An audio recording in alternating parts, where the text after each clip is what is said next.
New Jeffrey Epstein video release. I have not seen any of these videos. I browsed through some of the emails. There's a lot of Epstein emails. That's the bulk of the documents that people were digging through and sharing. A lot of people are involved with Epstein. Quite a few actually surprised me. So let's start with this video and see what happens here.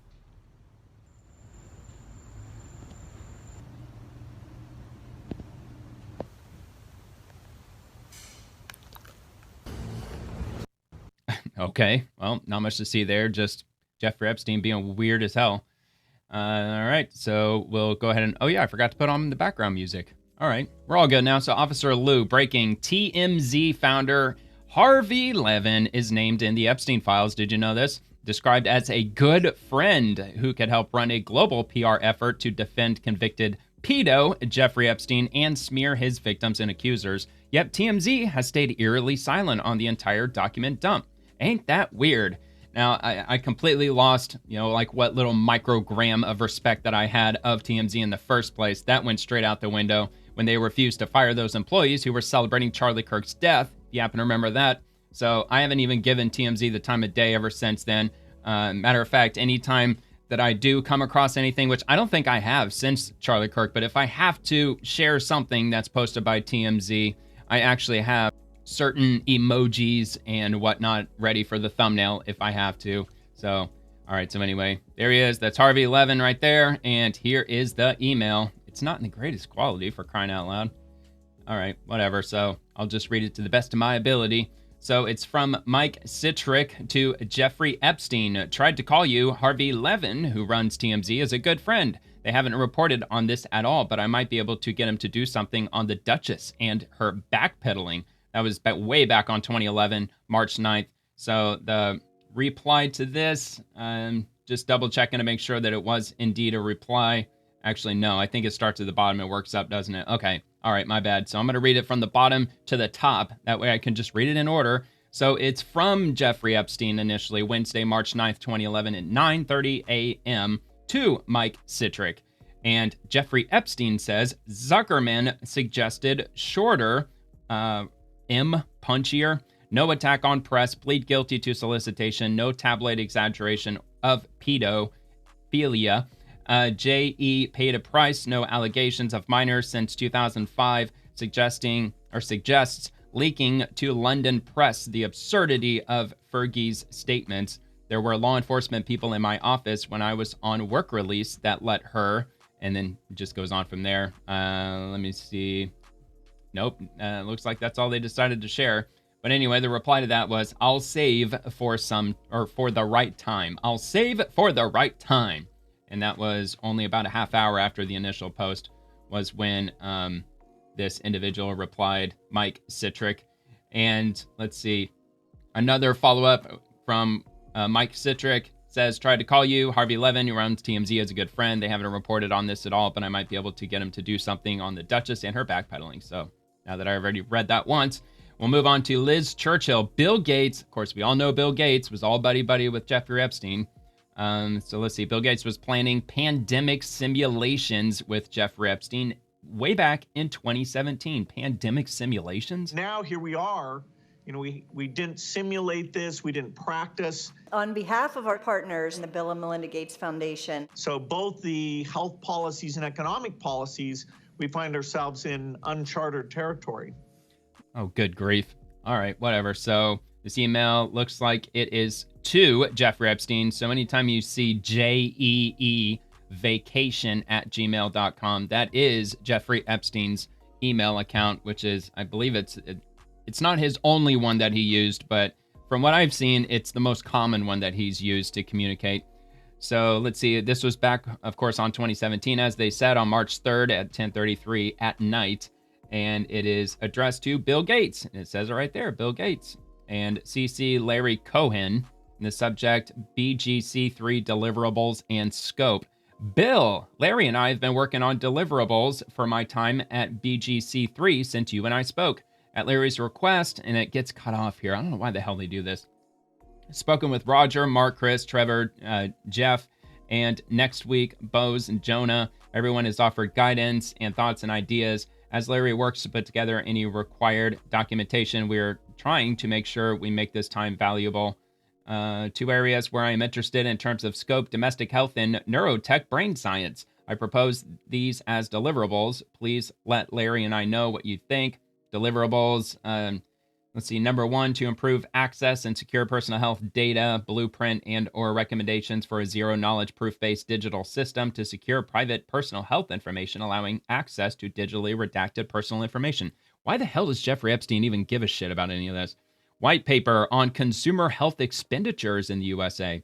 White paper and or recommendations on neurotechnologies related to chronic and degenerative disease. White paper on neurotechnologies as weapons in national intelligence and defense. And now we're getting to the highlighted portion down here. Number 5, follow-up recommendations and or technical specifications for strain pandemic simulation. Happy to do whatever else is helpful or adapt along the way. Thanks for the opportunity. Hope the weekend is off to a good start. So there you go. And that was, let's see. So it says it's to Jeffrey Epstein. They've got the from redacted, and that's the most recent message saying mail to both. But this one, the one that I just read, it says sent Friday, March 3rd. From is redacted conveniently. So I guess there's really no definitive proof that this really actually came from Epstein, I guess, even though the follow-up, the from is redacted. The to is Jeffrey Epstein's email. So the most recent email was sent to Jeffrey Epstein definitively. And this initial one was sent to Bill Gates from, I don't know. But I guess it doesn't take a rocket scientist to conclude that it was most likely Jeffrey Epstein, since the most recent one was what appears to be a reply to this email address or this email message. So anyway, that's what they have as far as Bill Gates most recently, and that was from 8 hours ago. This was from yesterday. And Tunis, Jeffrey Epstein, did you torture her? And Martin Nowak is a Harvard professor. So when you look at this email message, it's to Martin Nowak, who, according to Antunes, is a Harvard professor. So I'm going to take everything with a grain of salt, because at the end of the day, this is the X platform. There was some messages, some emails, there were some posts that were circulating around that were community noted, fact-checking these emails. But as far as the ones that I came across, I tried to pull only the ones that were not community noted, because I don't want to share a bunch of stuff that we already know to be fake because it was community noted and corrected by them saying this is fake. So, but yeah, like I said, I'd take this with a grain of salt. Not to say that this guy is wrong in any way. Look, Martin Nowak, could probably take 2 seconds to find out if he's a Harvard professor. And we've got that actually right here. Where is it? Martin Nowak biography. That's all I typed in. Simple Google search. Nothing more than that. Just those 3 words. Martin A. Nowak, born 1965, is an Austrian-born mathematical biologist and professor at Harvard University. So, you know, it only takes like a 2-second search to conclude that. Yep, looks like Harvard professor to me. So, to Martin Nowak from Jeffrey Epstein. This was back on March the 3rd, or March the 10th of 2014. And all he said was, did you torture her? And the message beforehand on March 10th, 2014 at 7:07 a.m. from Martin Nowak wrote, our spy was captured after completing her mission. That's all we got. They didn't include anything else other than that. So I don't know if there's more to dig up. Maybe they'll find some follow-up emails. After all, the DOJ released over 3 million pages of files. So there might be follow-ups to this, and any other thing that I come across during this video. There may, if it's something as vague as this, they might find follow-up information, because who knows, it might be in this batch or over in that batch. Maybe this came from one court case, and they might find the follow-up to this message in some other court case. I can only imagine how long that this is going to take to piece together all 3 million of these individual pages, or maybe it's up to 4 million at this point if you include the ones that were dropped back in December.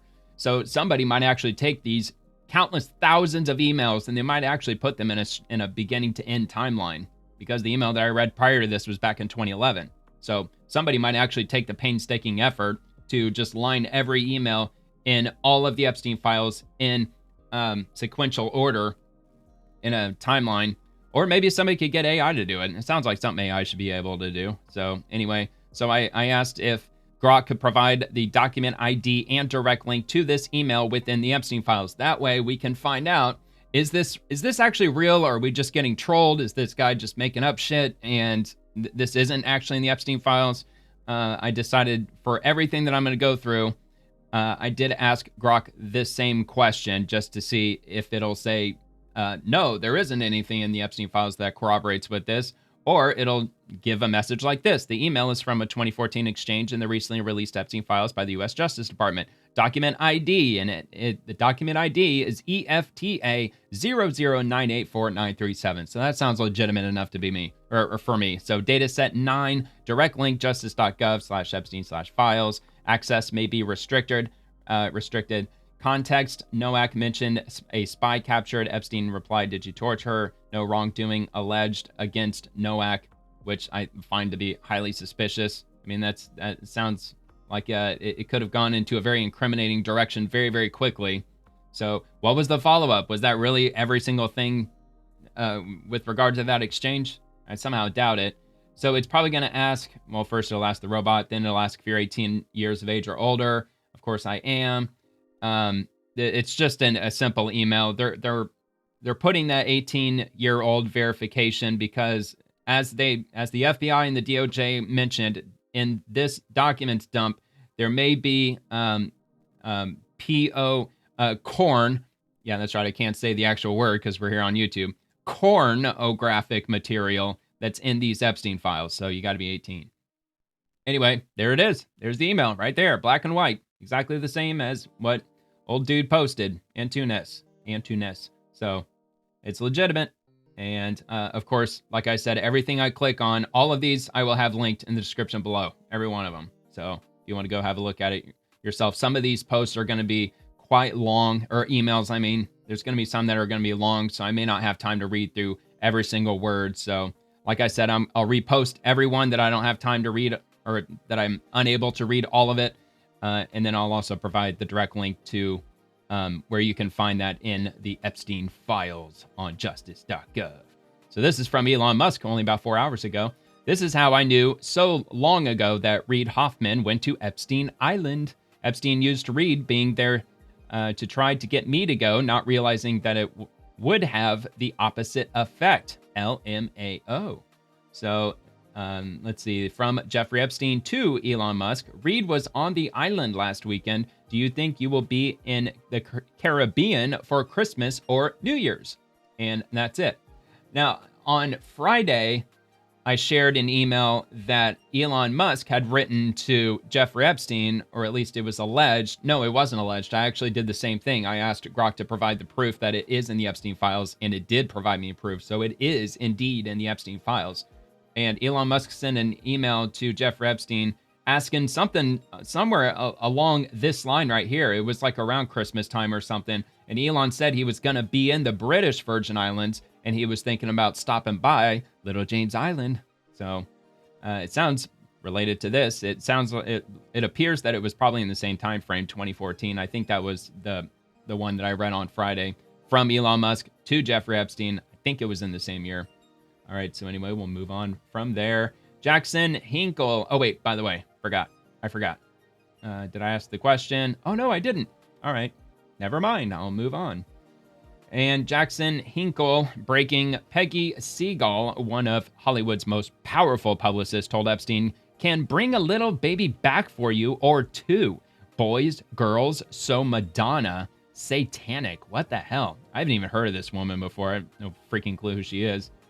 She doesn't look like the nicest lady in the world, though. All right, so this is from Jeffrey Epstein to Peggy Siegel.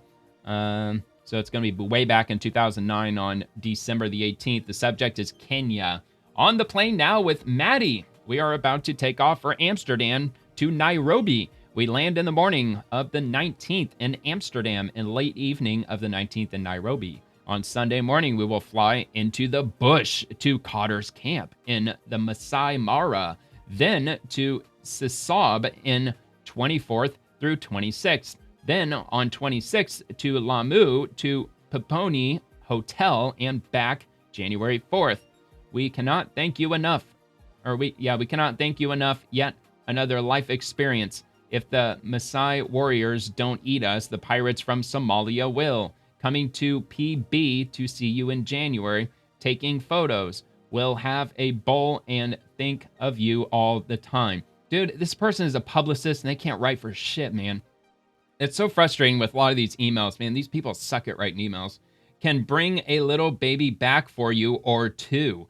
Boys or girls? So Madonna. And that was the highlighted portion, of course. We'll email when we get to Amsterdam. And then it finishes up with saying, saw Sarah, the Duchess, on Today's Show and Regis today. She was very compelling. A tad sad that she repeatedly said the monarchy pulled her and Andrew apart when they were married, just like monarchy tried to control Victoria in her youth. Bet the Queen is thrilled Fergie's failed marriage is her fault, but Sarah was very charming on TV. Sorry we didn't do the lunch. We were all too rushed to get out of town. Totally miss you. XOXO Peggy. Peggy, the publicist who really sucks at writing emails. Okay, so moving to, oh yeah, see, I'm going to forget the first couple times that I did this. So, all right, here we go. Provide the document ID, direct link to this email within the Epstein files based on the review of the unsealed Epstein files 2009 email from Peggy Siegel about her Kenya trip, which is indeed in the Epstein files. It doesn't mention babies, boys, girls, or Madonna. Really? It describes her safari plans. All right, well, let's take a look at the full PDF then. Let's see. See, did somebody... Wait, so did, what's his name? Did Jackson Hinkle, did he stick something in there that really actually wasn't in there? See, I'm telling you, man, you got to take this stuff with a grain of salt. That's why I asked Grok to link it all. So let's see. Okay, so this is what Grok shared. Okay, yeah, well, it doesn't even look like the same email. All right, hold on. 12/19 of 2009 at 8:25 a.m. See, that's 12/18 of 2009 at 10:18 p.m. So this email that Grok shared is the day after. So I don't know if Grok made a mistake and just didn't share the right one. Yeah, so the full PDF. Okay, hold on. If this refers to a different document, please provide more details. All right, well, now that I'm already recording the video, I'm not going to have that ability to do so. But anyway, at least we got a follow-up. So I'm just going to assume, with a grain of salt, that the email we just read is legit. So this would be the follow-up. You will be amazed by the aroma, which initially, so on Saturday, December 19th at 3:24 a.m., Peggy Siegel wrote, we are sitting in the Amsterdam airport about to take off for Nairobi, headed to Cotter's camp in the Masai Mara. Got Maddie in tow. She is dressed as a runaway in ripped jeans and a hoodie and sits on the floor of every airport repacking her knapsack. She is now passed out like the homeless. We'll take photos and send? What the We are going to photograph ourselves with the Maasai in the mud huts and say we crashed the winter White House and are posing with Obama's relatives. Miss you, keep you posted. Did you see Sarah, the D, on TV or speak to her? XOXO Peg. All right, well, that first paragraph was creepy as hell. And we shall roll to the next. Pamphlets breaking. The Dalai Lama repeatedly met with Jeffrey Epstein, according to newly released emails. All right, well, it sounds like the Dalai Lama's wrapped up into this too. October 21st, 2012. That was 11:12 a.m. Okay, so I'm going to read bottom to top because that's the order they're going. And October 20th of 2012. All it says is tomorrow. Looks like that was from Jeffrey Epstein. And, I don't know how they directly relate this to the Dalai Lama other than event with Dalai Lama. Aside from that, this wasn't from the Dalai Lama. At least I assume it wasn't. But anyway, the follow-up to the tomorrow question is, wow, OMG, that's fast. I thought because Ukrainian, ... So sorry, I wish I could come today.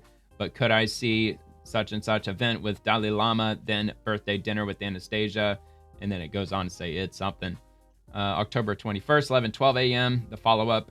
You don't ask if I need help. I told you yesterday something week because they cut the freaking thing in half, which is really annoying. But that's it. That's all they shared. So I did ask, and we'll see if we get anything out of it. Let's see. The claim appears to be based on a 2025 anecdote from journalist Michael Wolff about seeing him at Epstein's house. Not new emails. No document ID or direct link available. So This is not in the Epstein files. Couldn't find any emails mentioning the Dalai Lama meeting Jeffrey Epstein. Okay, so this is not real. It's fake. At least as it pertains to the Jeffrey Epstein files dump. That is not real. Debunked. At least it's debunked here. Right here on the swamp. All right, Viva Fry. So Jeffrey Epstein was colluding with quote-unquote journalist Michael Wolff to obtain compromising Trump information from Epstein, which Epstein admitted they did not even have. Michael Wolff, NYC, is that what you two were doing here? Strange bedfellow to have, Wolff. So this email, it rambles on like crazy, so I'm not going to read it word for word. I'll just read the first few lines, and I might skip a little bit. Obviously, the highlighted portion is the portion that they believe is the most pertinent to the email. So it starts, let's see, from J-E-E vacation. Of course, that's Jeffrey Epstein. So this is who's writing this email message, the one that rambles on. It's Jeffrey Epstein. Interestingly, it says from Jeffrey Epstein to Jeffrey Epstein. So I don't know if he was just writing a note to self or what that's all about. But the one that's up here at the very top, it says to Michael Wolff, and it just says have fun. So that was the follow-up to this long-winded message. It doesn't appear that this was sent to Michael Wolff, but they do have a reply have fun attached to this. So anyway, it says prostitution is a state crime, and never before a man in his own house charged with soliciting. In Florida, first offenders are required to take a sex ed class and get pretrial diversion. By the way, this is in 2019, February 1st. So this is the day that he... So no criminal record. There is a felony solicitation for the third offense. A grand jury was held, and they found me guilty of one count of felony solicitation because there were many girls. Mandatory diversion sentence. A grand jury usually only for capital murder cases. Carey and Rader, police chief, pulled my garbage for months and surveilled my house, letting all the girls come and go. Called in the FBI. They did not like the grand jury result and released to the press the raw sewage of police interviews, i.e. no girl was cross-examined ever, so on and so forth. Redacted, worked at Mar-a-Lago. Trump knew of it and came to my house many times during that period. The testimony of the houseman, John Alessi, confirmed it. He never got a message. Abe Gozman, a friend of mine, ran into financial difficulty with assisted living homes, and then it goes on from there. This is back in 2019. This was during basically the height of the whole Russia collusion nonsense when they were in full-on impeachment mode. They were desperately digging up anything they could find on Trump. And so I'm not exactly going to believe what Jeffrey Epstein's saying here, because I think he would have quite a few incentives to just throw this into an email and hope that it sticks. Let's see. So here near the bottom, 3 years later, 2008, he sells it to Ryaboluv, whoever that is, for approximately $100 million. He's talking about like a website or a company or something that was sold. So it just rambles on talking about financials and getting paid large sums of money, some individual. So anyway, so there's that. I will repost it. Oh, matter of fact, I forgot to double check to make sure. Let's see. All right, so let me repost that first. Open this up and see if it's verified. The relevant emails are part of the House Oversight Committee's November 2025 release, specifically in the file 3 emails redacted.pdf containing email between Epstein and Wolff about Trump. And here is the direct link right here.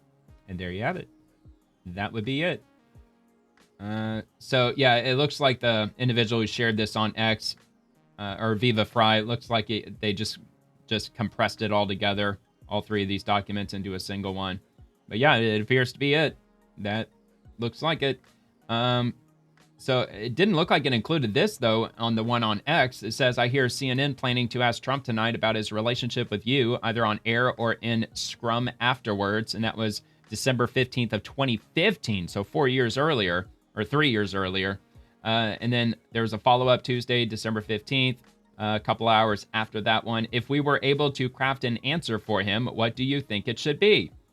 And then the follow-up to that, from Michael Wolff, says, I think you should let him hang himself. If he says he hasn't been on the plane or to the house, then that gives you a valuable PR and political currency. You can hang him in a way that potentially generates a positive benefit for you, or if it really looks like he could win, you could save him, generating a debt. Of course, it is possible that when asked, he'll say Jeffrey is a great guy and has gotten a raw deal and is a victim of political correctness, which is to be outlawed in a Trump regime. Of course, it didn't go that way at all now, did it? I definitely remember the mainstream talking about that email in particular.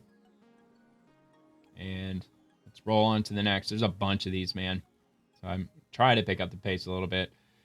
Joshua Reed Eagle. Do you remember QAnon? The MAGA conspiracy that originated on 4chan's poll board that claimed the country was secretly run by a satanic pedo cult that arred and murdered children, and that Donald Trump was the hero destined to expose it all.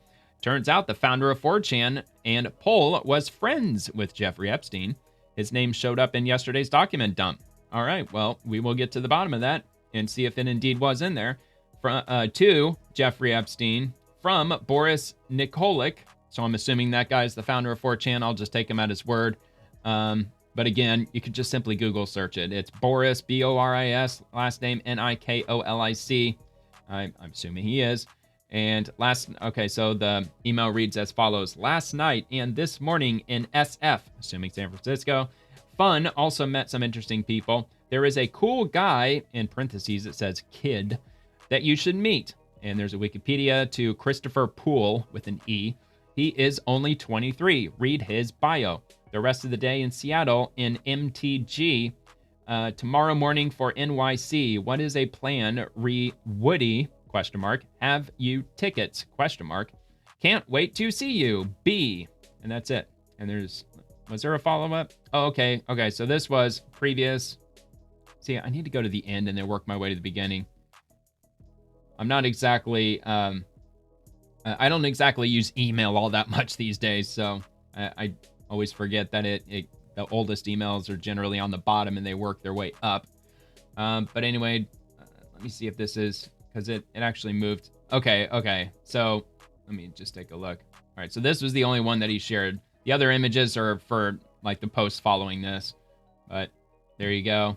Let me double check to see what Grok had said. Oh, okay, so here's the follow-up. Okay, my bad. This was the follow-up that he had in addition to this one that I already read. Guys, I mean, for crying out loud, there are multiple mentions of pizza-related logistics in the Epstein files. The real Pizzagate? I mean, Alex Jones, he's been pretty outspoken with regard to Pizzagate, and even this weekend he discovered some emails that really seem to really enhance the conspiracy that is of Pizzagate is actually true. All right, let me see if I should go back here. So November 5th, 2014. That is May 25th, 2017. Okay, so it doesn't look like that they're actually a single email chain because these are all on different dates, even different years.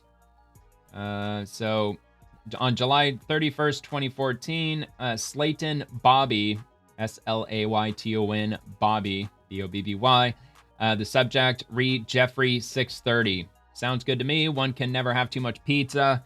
And underneath that, it says, holy shit, I am sitting. As a matter of fact, I'm sitting on the number Q subway, making a pilgrimage to DeFaros Pizza in Brooklyn and then to Taunus and Coney Island.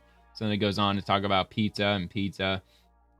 Let's see, sit down because I know you won't believe this. Are you sitting? Jeffrey says he wants to go to a pizza place with you. It doesn't matter one way or the other. I don't eat till 8-9, August 9 usually anyway. Yep, a bottle of red is always good, but I'll find out about food. Are we eating or just hanging? Need to know if I need to bring a bottle of red. Actually, even if we just be hanging, wine is always good. Superb, yup. Morning, reconfirming you will come see Jeffrey at 6:30 tonight. All right, so the next one from Leslie Groff to Slayton Bobby. Haha, no, I don't need a pizza, but thank you for offering. And previous to that, leaving tomorrow morning early. And yes, of course, we will be there at 4. You need a pizza or anything? ? Hello, Bobby. Have you been having a great time? Or hope you've been having a great time with your honey. Reconfirming you will both come see Jeffrey at 4 p.m. today. All right, let's go to the next one. So starting from the bottom, May 25th, 2017. Hi, Jojo. Jeffrey would like you to go to Arturo's today and buy a large cheese pizza for Bobby Slayton, staying at 301, and deliver it to the apartments, in parentheses, 7J. Arturo's opens at 4 p.m. Be there when they open and order the pizza then. Deliver to 301. Bobby may or may not be there. He hopes to be at the apartment between 4 and 5:30 p.m. I guess if he is not there, you must leave with the doorman with one of J.E.'s cards that reads compliments of Jeffrey Epstein. Write on the card Arturo's Pizza for Bobby. And the follow-up, let's see. So it was the same day, less than an hour later. Let's see. It said, okay. Actually, that was just a half hour later. And then the follow-up after that was, let me know once done and if Bobby is there or not so I can tell J.E., Jeffrey Epstein. And reminder, George Church is vegan. Please see below and advise. This is to Jeffrey Epstein back in 2014. Hi, I called around and these 3 restaurants, menu links below, can deliver for 8 p.m. Sunday, November 30th. And they've got links to what appears to be restaurants. Whether if they are or not, I don't know. I guess if you really want, you can actually, try to visit them and see if they are actual restaurants. I'll repost that if you want to look at those. And that looks like that's it for those. And let's take a look. Can you provide a document ID? The email exchange between Epstein and Boris Nikolek mentioning Christopher Poole, 4chan founder, appears in the January 31st, 2026 DOJ Epstein file release. Reported document ID. Direct link. We got it right here. So it was indeed in the Epstein files from just this past week when they released everything. Now let's roll on. Let's roll on to the next. What else do we got here? So Invisidon, NYPD detective working on the Epstein case in 2010 was concerned that the FBI was compromised and was afraid for his life if the powerful people involved in the case found out who he was. My guess, RIP, anonymous patriot.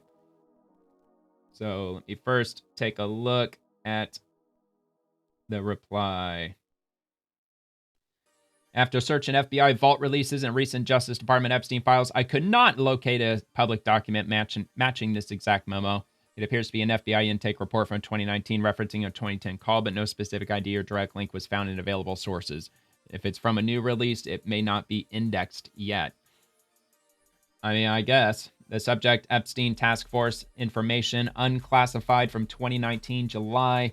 Task Force officer, I am a threat intake examiner at the FBI National Threat Operations Center, where we receive information from the public about potential FBI investigations. Following information is being forwarded to your situational awareness. Any action deemed appropriate. On July 10th, 2010 at 1:05 p.m., anonymous caller, telephone number, personal identifiers unknown, called the FBI National Threat Operations Center regarding receiving a telephone call from a man claiming to be a detective from New York City Police working on the task force for the Epstein case. Anonymous is concerned the FBI has been compromised. Anonymous would like a callback from detective so he can know his life isn't in danger due to the powerful people involved in the case. Please advise if you need any more assistance. And they redacted a bunch of stuff out.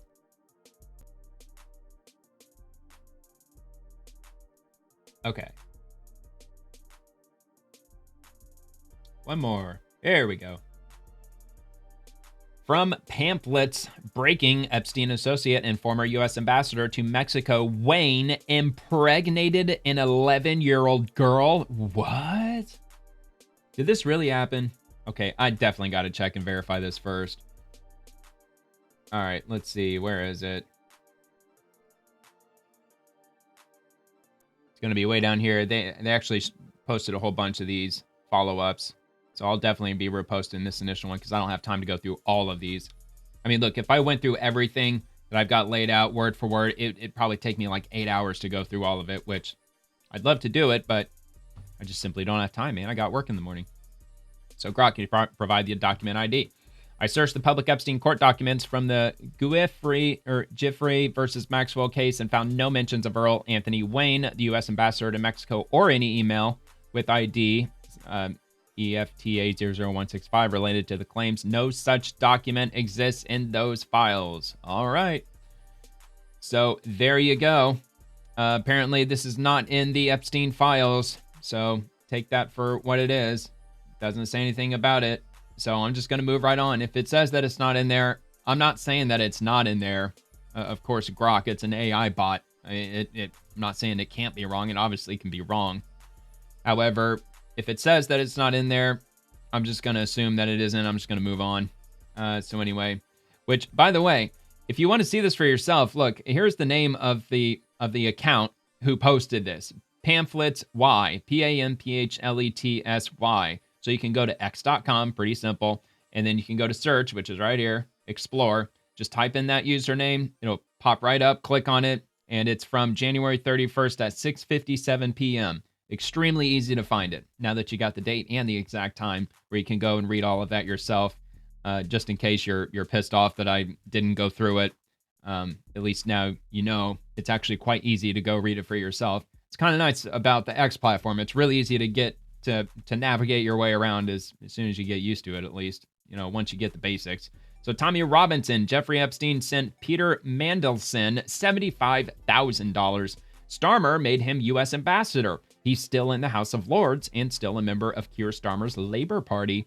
This is Mandelson at Epstein's home in his underpants. It's a big club. We must see arrests.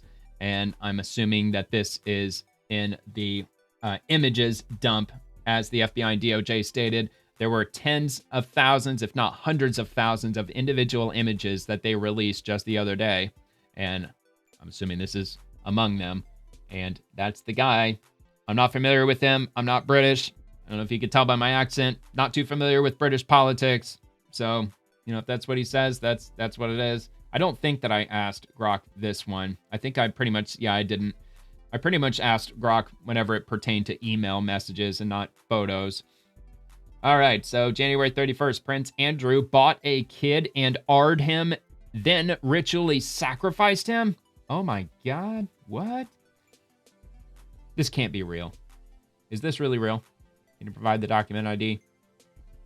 The quote-unquote sacrifice a chicken to Moloch reference comes from a 2009 email in WikiLeaks Clinton archive, ID 14333, from a diplomat joking about luck. And, oh wow, man, blast from the past. WikiLeaks. Clinton emails. It's unrelated to Epstein files. For Prince Andrew ritual sacrifice claims, searches of Epstein documents show no such email. Allegations appear in unverified online posts, not official records. There you go. So I'm going to skip right past that. Trying to navigate my way through all this, man. There's tons and tons and tons of posts about Epstein. A lot of people claiming that there's a lot of stuff in the Epstein files because it's extremely easy to believe it, because they released over 3 million pages of Epstein files. So you can essentially just type up something that's not even real. You can make up something out of nothing and make it in the same format as this. It's extremely easy to fake an email, as you can imagine. You can simply even open up like WordPad and just type up a fake email exchange. And everybody, as of today, unless you verify by corroborating it with the actual Epstein files release on justice.gov, you're really not going to know. You're just going to assume that it's going to be true. All right, so moving on. Channel 4 News. Photos included in the latest Epstein files released by the U.S. Department of Justice appear to show Andrew Mountbatten Windsor on his hands and knees over a female lying on the floor. Oh my God. So let's have a look at that.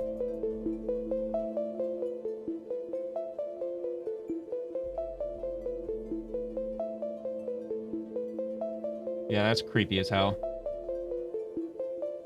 Obviously a victim because they redacted the face of this individual.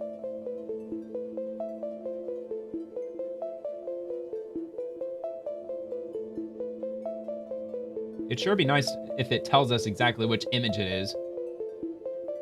It's only saying the source is Reuters. These images are likely to add pressure, scrutiny.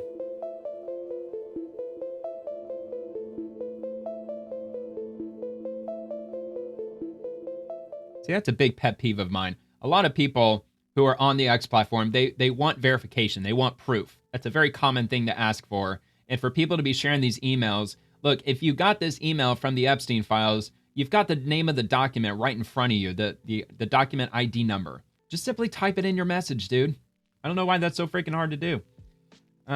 Anyway, like I said, it's not an email. It was a video, so I didn't bother asking. This person made a decent point. Without context, this means nothing. It could have been a first aid course for all we know. Yeah, I mean, probably wasn't, but I get where he's going with that. So what, might there be something else for which UK media is keen to use Andrew as a human shield, so on and so forth? Anyway, I can't get into the comments. All right, so Diligent Denizen. Howard Lutnick caught lying about his association with Epstein. Epstein files show a 2012 email of Lutnick arranging to visit Little St. James with his and his associates' families, including a number of small children. This email was after Epstein had been convicted of soliciting a minor in Florida. Trump's Commerce Secretary Howard Lutnick said in an interview last year he only talked to Epstein once and decided that he was gross, so he would never be in the same room with Epstein. All these people should be investigated. Now, fortunately for this one, I do remember asking it to verify. So, yep, here we go right here. Provide a document ID, direct link. The 2012 email from Howard Lutnick to Jeffrey Epstein arranging a visit to Little St. James is in the DOJ Epstein files. Uh-oh, Howard Lutnick, you got some explaining to do. Data set number 9, document EFTA 003993117. Let's take a look at it. Has been confirmed, so I will give that a read. Confirmed via reports from The Guardian, New York Post. Yeah, whatever. You know, it's hard to believe a lot of the mainstream outlets, whether they've confirmed anything. A lot of them like to hide behind anonymous sources. Okay, so this is from Howard Lutnick, and the subject, Sunday, date, Thursday, the 20th of December. And let's see if we can zoom in a little bit so I can get it better on screen. Okay, that's a little too much. And it reads as follows.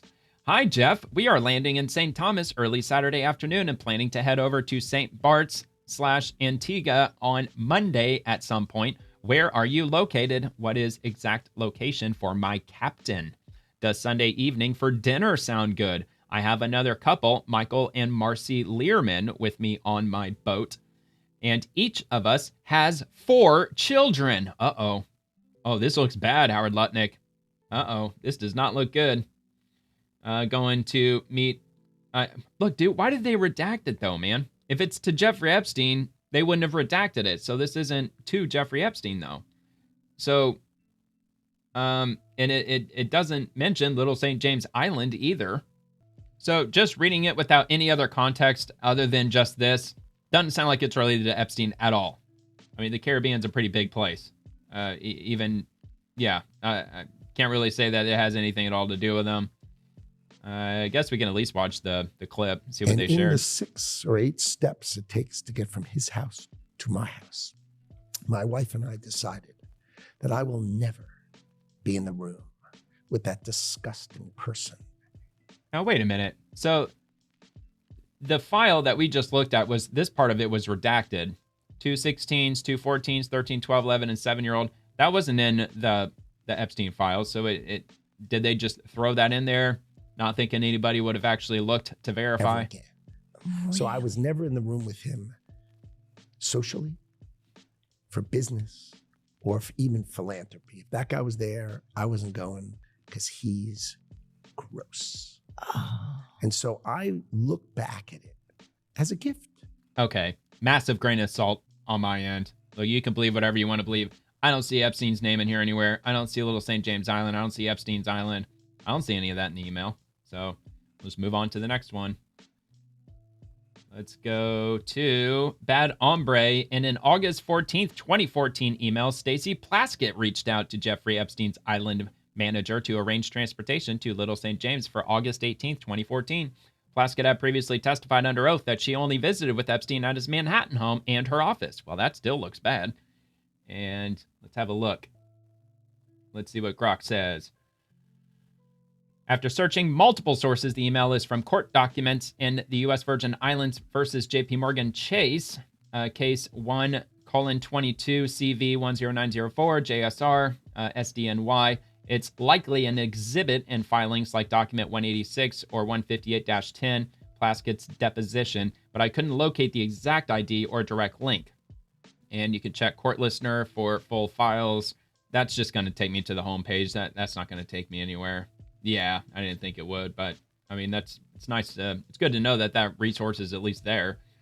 So anyway, I'll read the email though. I mean, Grok gives just enough information to make it seem like that it probably is legit in some way or another, just not in the Epstein files release.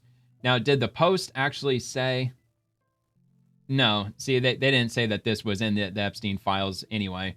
So to Stacey Plaskett from, or CC, Erica Kellerhalls, not familiar, and also Ann Rodriguez. They were CC'd in this email. And the email is from Leslie Groff, Groff. So down here at the very bottom, let's see, where's the first one? So here on August 12th, 2014 at 1:57 p.m., Stacey Plaskett wrote, "Let me know what is convenient for Jeffrey late morning Monday. Thanks, Stacey. Stacey Plaskett, Esquire."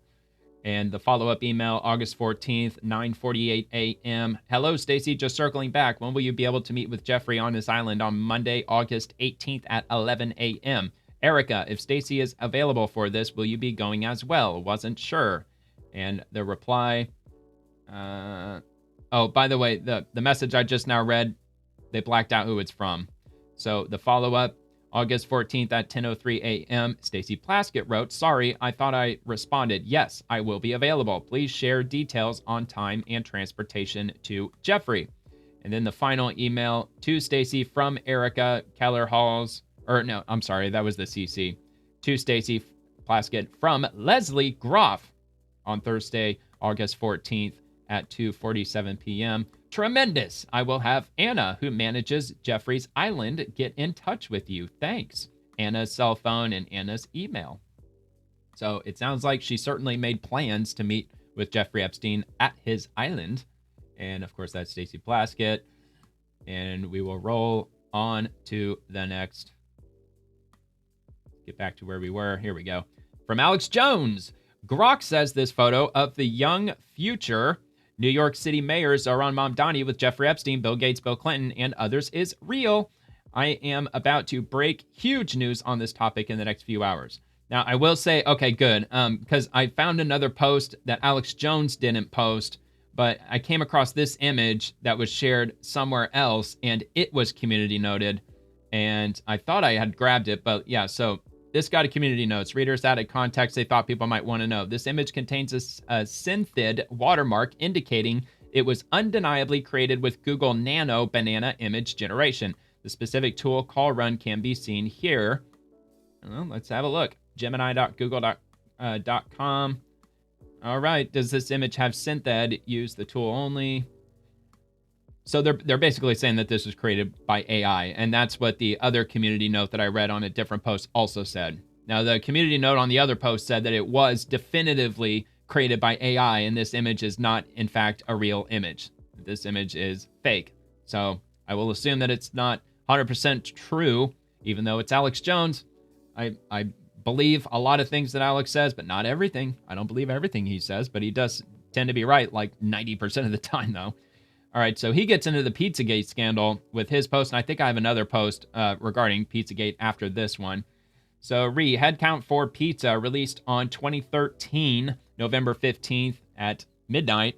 The email ID, the date. Okay, so the date of the message was way back in 2007, August the 2nd, from Burton at Stratfor.com. And it's to Stratfor, Austin, and Blackburn, and Chris Dot trails off, Doe something, and all three of those are Stratfor.com. And the message, replying, head count for pizza. Are you sure this might not be a Jim Jones Kool-Aid event? TKL, please eat my slice. Okay. Well, in the original message from Robin Blackburn, sent Thursday, August 2nd, 2007 to Chris Douglas. And the subject is head count for pizza. Does the pizza offer include those of us who can't make the meeting because we're out here editing? Because if so, count me in. This email is color-coded in black and white and will combust in 30 seconds. Yeah, okay. Chris Douglas wrote, head count, who all is in the Austin office today and who is going to want pizza? We only have one slice and we need to know how thinly to slice it. Simply send a single response file, color-coded, double-sided, and appropriately labeled, signed in triplicate, and set on fire. All right. Now, Alex Jones, he shared some other images, very graphic. Definitely cannot share on YouTube, but if you want to get into some more of what Alex Jones was posting about with regard to Jeffrey Epstein, you, of course, go visit his profile at Real Alex Jones over on the X platform. And this one from Shadow of Ezra. Newly released Epstein files show that Democrat delegate Stacey Plaskett traveled to Epstein's Pedo Island in August 2014. I think we already went through this, though, didn't we? Pretty sure we already went through that with this one. Let me just double check. Circling back. Okay, so I'm going to move on past this one because we already got through that one. Bad hombre. Jeffrey Epstein was the point person for arranging meetings between Democrat congressional candidates and Chuck Schumer up until at least 2018. Care to explain, Senator Schumer? Uh-oh. So from Erica Kellerhalls, which I believe that we've come across her name before, to Jeffrey Epstein. Subject, Schumer. We have to help Stacey get a meeting with Schumer. Any thoughts? Erica Kellerhalls, member, Kellerhalls, Ferguson, Croblin, PLLC, and it gives a U.S. Virgin Islands address. And let's see if it is verified or not. After searching the Epstein documents, calendars, related reports, I couldn't find evidence of him arranging meetings between Democrat candidates and Chuck Schumer in 2018. Donations from Epstein to Schumer occurred in the 1990s, a total of $22,000 per campaign records. No primary source confirms the meeting claim. If you have a specific file of reference, I'll check it. So it was unable to find that email in the Epstein files. So we shall move on. Looks like Schumer might be relatively clean as far as that one goes. But we do have this one. Chuck Schumer is in the files having dinner with Epstein. What say ye, Chuck Schumer? Let's have another look and see if the document was discovered or not. Let's see. Couldn't find this specific email. Note, it shows Jess Staley mentioning dinner with Schumer to Epstein, not Epstein himself attending. For official files, see justice.gov. Or court listener, if you have some details, I can dig deeper. All right.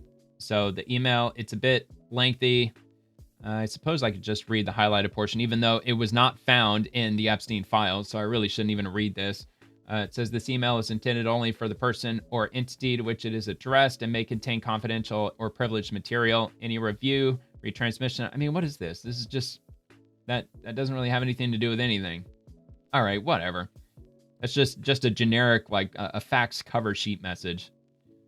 All right. Heading on to the next. Let's go to Joni Ascola. The media is still missing the biggest story in the Epstein files. The emails show Epstein helped Russia blackmail Donald Trump. He was advising Putin's circle on how to control the U.S. president. Trump is compromised. We need to make sure everyone sees this.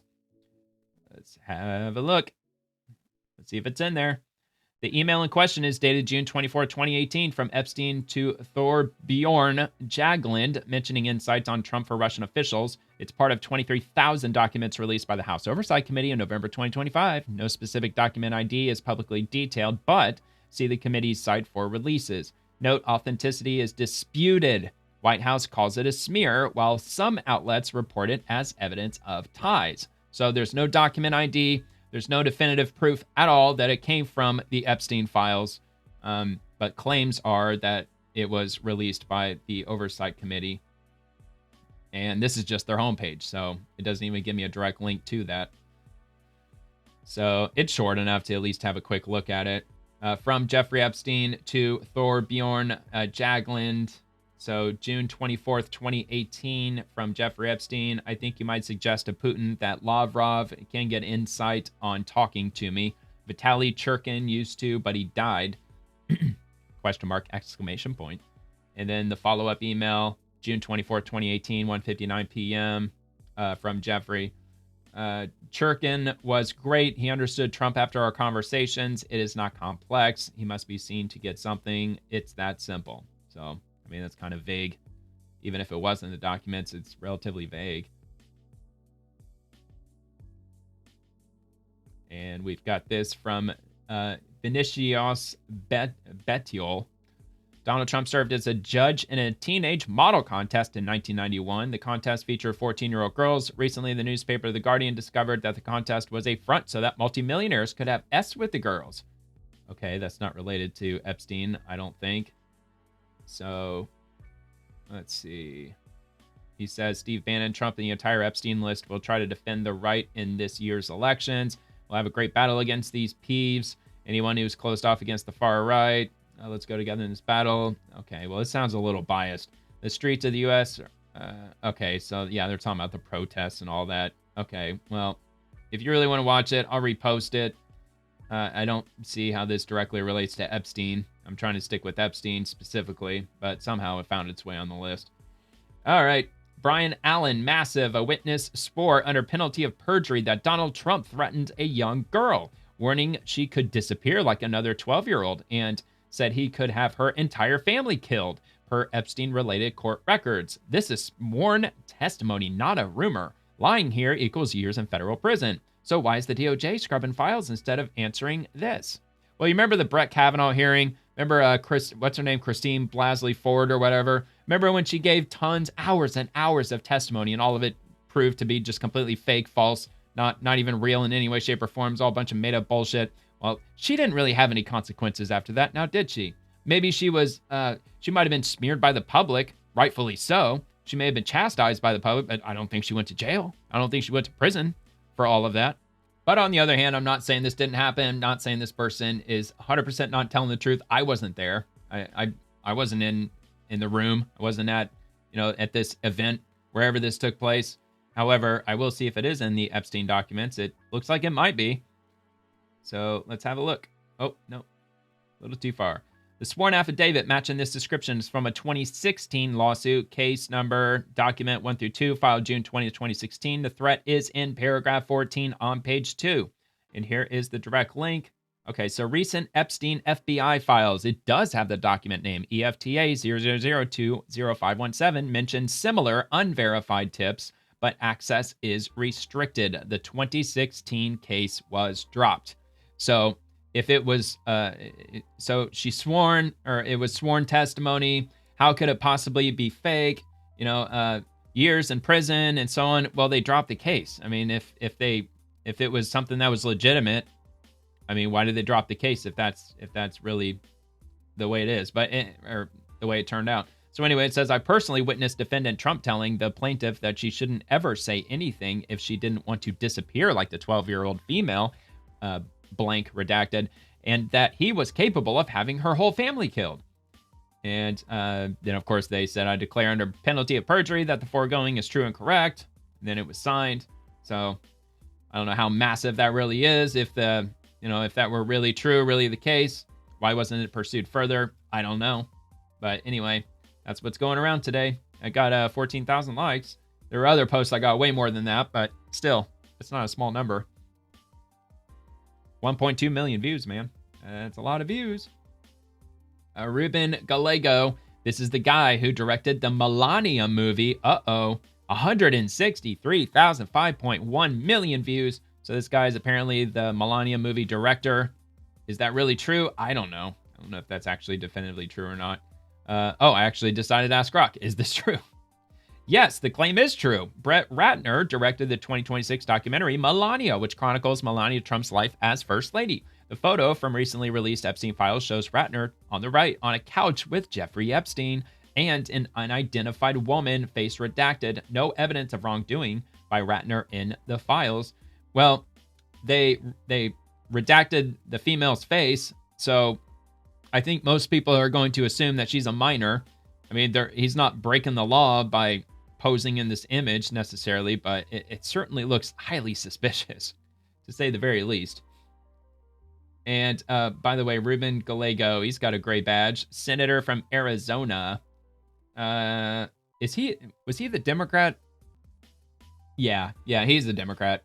Democrat senator from Arizona. Anyway, we'll move on. And from Lord Bebo, Epstein had a contract with the Rothschild Group.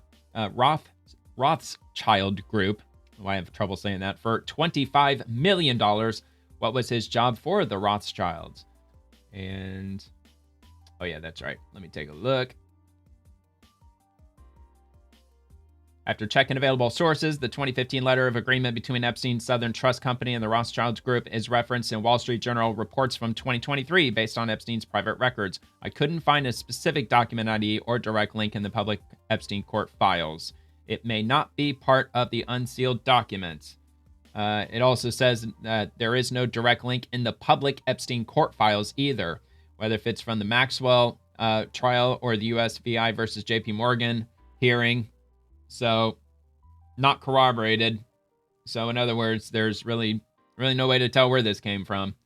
So I suppose I will move on, but I will repost that if you want to take a look at that yourself. And from Midas Touch, here's Epstein after being told he has permission to kill an unidentified man. Whoops. Epstein, after being told Mary Kennedy was found dead in her backyard. Whoops. The autopsy showed that Mary Kennedy, then going through a messy divorce with a strange husband, RFK Jr., had her fingers between her neck and the noose as if she was having second thoughts. A former NYC medical examiner said, "I've investigated many suicides by hanging, and I've never seen that." Okay. That is, that's kind of a bombshell. After searching public Epstein court documents related repositories, I could not locate a specific document ID or direct link for the Whoops email about Mary Kennedy or the permission to kill reference. These may stem from unverified sources or newer releases not yet available online. If you have more details, I can dig deeper. So this is not in the Epstein files, at least according to Grok. And Grok is pretty good about digging up anything in the Epstein files, which, by the way, I suppose I probably could have showed this earlier. This is going to be at justice.gov/Epstein. This is where all of the Epstein files are located. Epstein library. You can search the full library here. So all the court records are going to be here. The DOJ disclosures, including disclosures under the Epstein Files Transparency Act, are going to be there. I'm assuming that's where the bulk of everything's going to be. Freedom of Information Act, House Committee on Oversight and Government Reform disclosures. So that's where everything is. The DOJ disclosures, and let's take a look. So the Epstein Files Transparency Act, the 3 million files or pages are most likely going to be in here. Data set 1, 2, 3, 4, 5, 6, 7, 8, so on, 9, 10, 11, 12.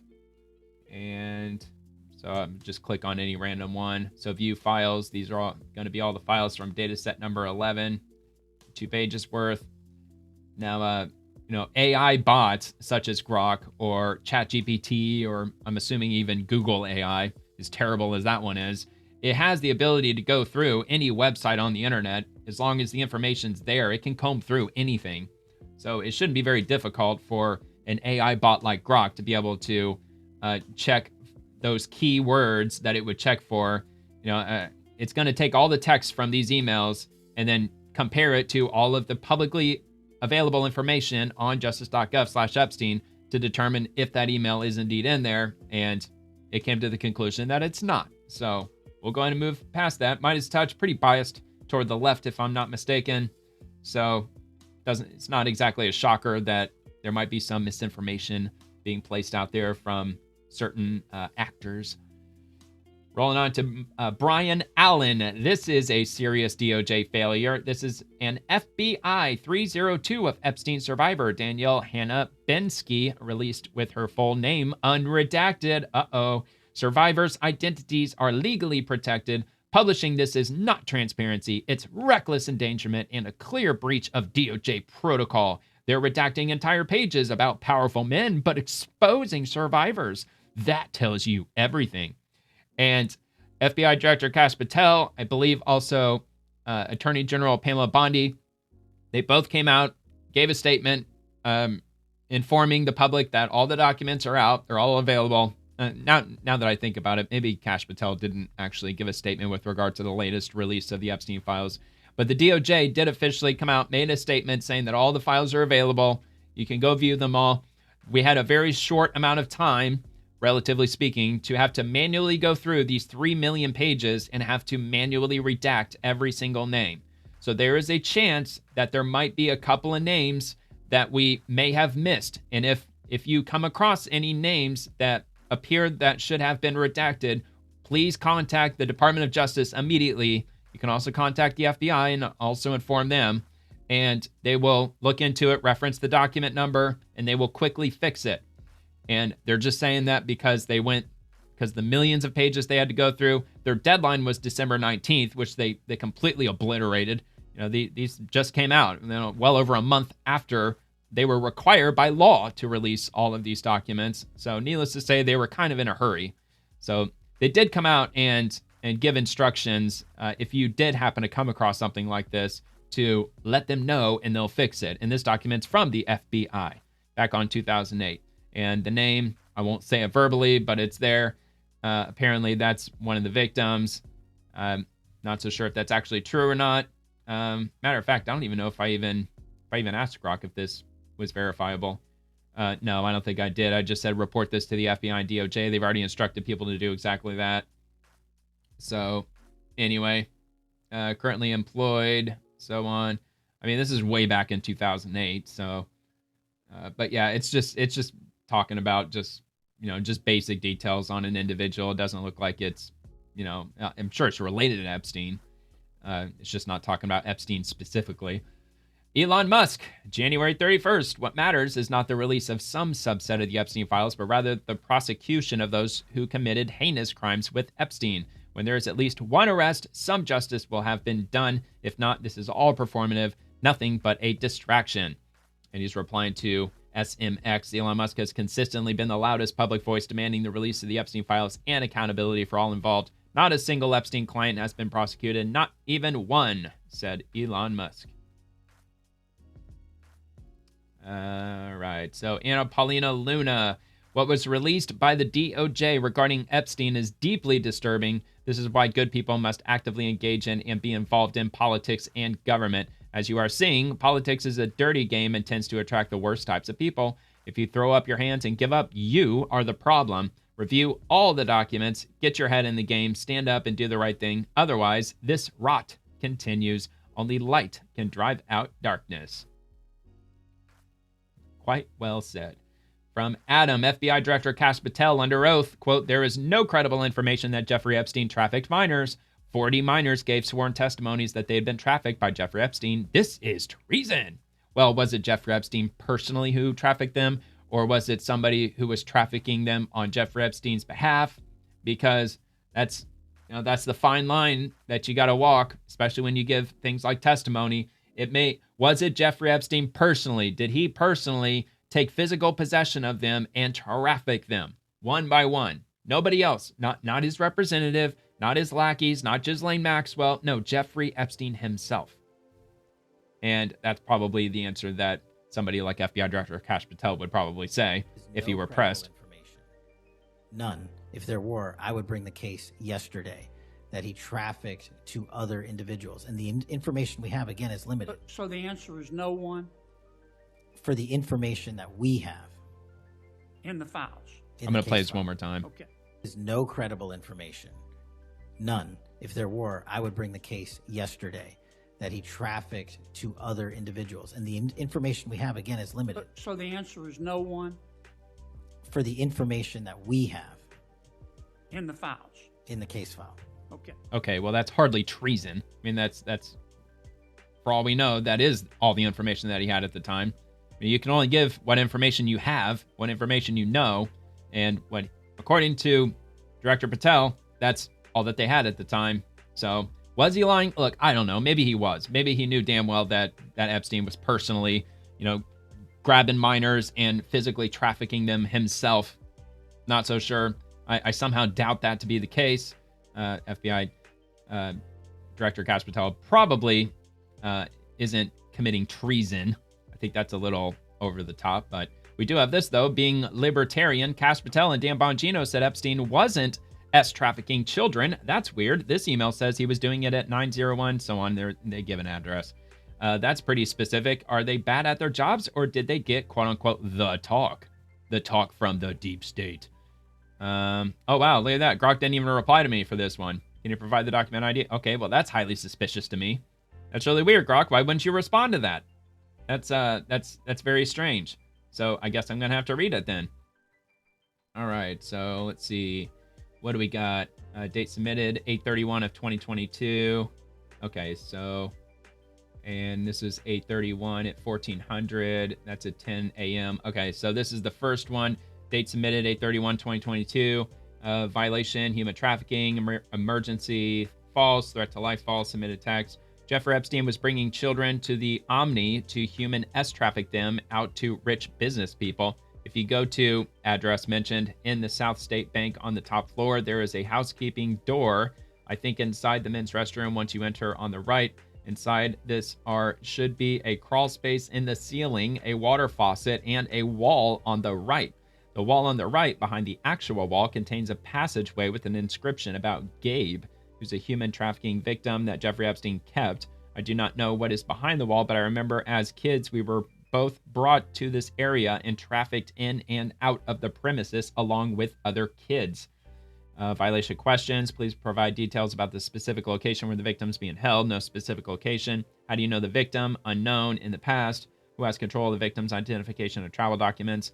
Victim. And the follow-up to that, let's see, from redacted to redacted, but it does mention FBI, CCNTOC_SSA. The subject is case MM-108062, and the date is September 1st of 2022. And they provided a PNG image attachment to the email, and it says, Special Agent blank, I am a threat intake examiner at the FBI National Threat Operations Center, NTOC, unit where we receive information from the public regarding criminal activity and threats to national security. Following information is being forwarded to your situational awareness and any action deemed appropriate. On 8/31/2022 at 10 a.m. Eastern Time, anonymous complainant internet protocol address, and it gives a really long address, which resolves to Madison, Alabama 35756, submitted an online tip to the FBI National Threat Operations Center via tips.fbi.gov regarding new information pertaining to Jeffrey Epstein in Madison, Alabama. And that's all it says. And as the email states, Jeffrey Epstein was bringing children to the Omni, so it does mention him specifically. Sure would have been nice if Grok had replied to that, so I'll just have to assume that that was in the Epstein files, I guess. And it wasn't community noted either, to point that out.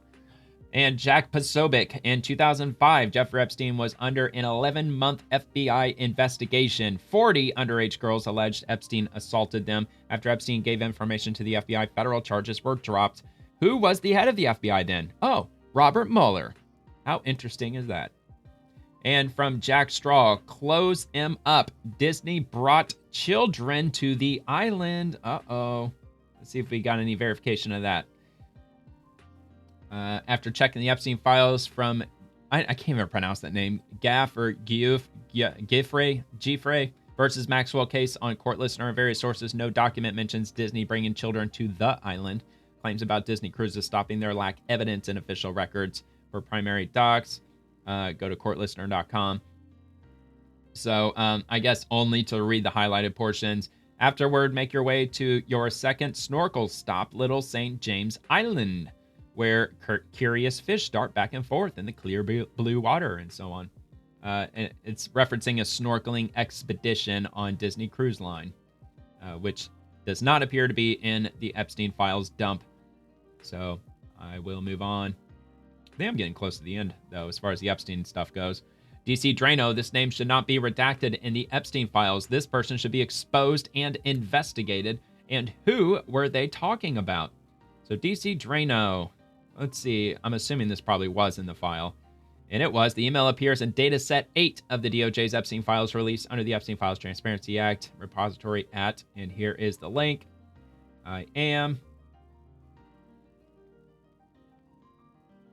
Oh, come on, man. It didn't share the exact link. So for download specific document ID, EFTA. So I can actually copy and paste that. So let's see if that'll work. Search for the phrase within PDFs to confirm exact file. Let's see. So it's just going to take me to that page. Let me see if it'll bring it up here. I don't know if it'll bring it up here specifically. No, so no worries. Hold on. So I know there's a search box. Let's see, where was it? Here it is. Let's see if it comes up here. It should. There it is. Dataset 8. I'll watch it be like 1,000 pages. It is a freaking 1,000 pages. Of course it is. Okay. All right, so this is what we're going to do. Let's go back and see. I give you permission to kill him. He is apparently with blank. He lied to you and he lied to me. sent from my iPhone, and that's to Jeffrey Epstein from Redacted in 2014. So let's try the word permission. Let's see if the word permission comes up. So I'm gonna search, try to find that. Oh, looks like it comes up. Oh wait, hold on. Looks like it did come up once. Yeah, here we go. To the extent appropriate or permissible under law. Okay, so that's definitely not going to be it. Huh. Well, I don't know. I can't find it.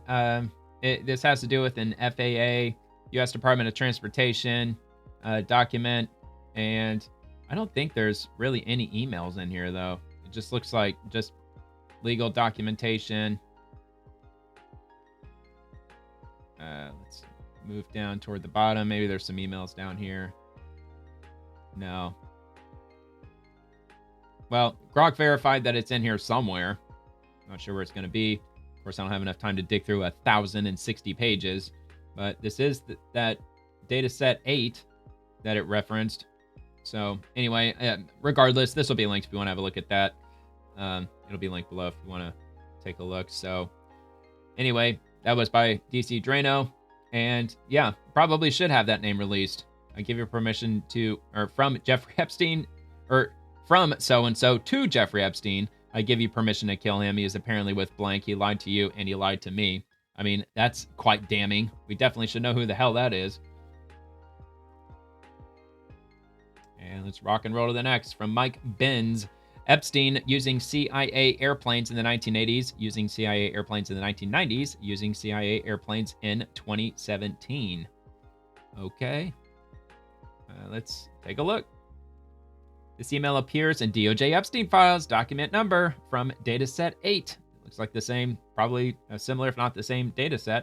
The direct link right here. There it is. And we'll take a look at this. From redacted USANYS to redacted NY and FBI. And the subject says, I got this really strange phone call. That's quite interesting. The guy's name is blank, number is blank, mother's name is blank. So he tells me he and his mother have been kidnapped several times and brought across state lines because he is the son of a hitman / drug dealer. He did not know that Jeffrey Epstein was one of the men in the group that ordered the kidnapping of him and his mother until he saw the picture in the paper. He was tortured by this group, and he recognized the face in the paper as one of the people that ordered the kidnapping and watched with his very affluent group torture him and his mother and kill his attorney. He has reported the kidnapping several times to SA Redacted in Orange County, California. So I'm sorry I have to send you the phone calls I get. Victim Witness Coordinator, U.S. Attorney's Office, Southern District of New York. Wow. That is crazy. So doesn't have anything to do with this email, though. I mean, I don't know why Grok shared that one, because that doesn't have anything to do with the CIA planes. All right. But anyway, this is the email that was shared from Larry, sent on Friday, April 14th, 2017 to Jeffrey Epstein. Jeffrey, not sure if the BBJ serial number would give us issue flying in the Middle East. Past history of owners of Josh's BBJ was the CIA in 2007. I think a previous N number indicates N313P was used as a CIA plane to transport prisoners to Guantanamo Bay. It was called a torture plane. See this link, and it actually gives a link. Not going to go visit that right now, but you're welcome to go see it for yourself if you really want to. Just based on boing, that ain't happening. I'm definitely not going to click on that. So no way, no how. All right, so December 21st, 2025, this was his initial post. SAT was a CIA airline used to ship guns. In 1991, the CIA-backed Somali government fell to a civil war. 1993, Bush tried to tilt the civil war with Operation Restore Hope using Rickenbacker Air Base in Columbus, Ohio. 1994, SAT moved to Rickenbacker to serve Jeffrey Epstein's company. Yikes. Let's have a look at this. Jeffrey Epstein negotiated the fucking contract to move the CIA's proprietary airliner, Southern Air Transport, which was busted running drugs and guns during Iran-Contra. He personally was the authorized signatory on the deal with Southern Air Transport to move it to a military base in Columbus, Ohio to service the limited. Hey, Any of you guys got any bright ideas about how you would go about in 1994 convincing the Central Intelligence Agency to move its proprietary CIA airline used for covert operations based in Miami to fucking up and move its entire operation to fucking Columbus, Ohio, just to service your personal company? Yikes. Instead of the CIA? What do you think, he cold called the CIA? You think he just schmoozed the CIA? Or is it because he was handling out on Khashoggi's money during Iran-Contra that purchased the guns that Southern Air Transport a decade earlier was moving? Good grief, man. Jeffrey- I'm telling you what, man, this Jeffrey Epstein like not even a single conspiracy, just the whole rabbit hole that is Jeffrey Epstein probably has no limit. Who knows? Maybe this is completely valid. I mean, it might be. That's absolutely wild. I don't know. This is my first time hearing about it. Other than I did hear somewhere, wasn't Jeffrey Epstein, like, it hasn't been confirmed by the CIA, but I definitely heard somewhere that it's widely believed that he was a CIA asset. Not just Jeffrey Epstein, but a bunch of other, what seems like surprising people tend to be linked up with the CIA. It's kind of crazy.